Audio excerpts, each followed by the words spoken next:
Yan po ang aming na, hindi na magandang pakiramdam. Masakit daw ang kanyang paa. Ay sabi ko po, minum siya ng Tylenol. Hahatiin. Ano yung puputulin ko? Wag na. Huwag na daw. Akala yung paa niyang puputulin. Bakit na puputulin ang paa mo? Kaya ako nga. Kaya ako. Manghiyap. Kailan na po si nanay. Minsan, 3 times a week. Masama pakiramdam niya. Minsan, 4 times. Eh wala. Ganun talaga. Nabata na nanay yan ah.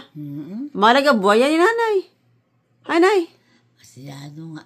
Ganun talaga nanay. Manghiyap pa ba? Manghiyap pa ba? Manghiyap. Nanay, malaging buhay ka eh. Sabi mo nga, doon gawa. Dito. Ano naman, kaya po, itatago daw po yung itatago to. Isasara daw po yung pinto kasi daw po, hingi daw po si Bitsy, yung aso. Gawa, bandamot mo. Nga ay. Aray ko po.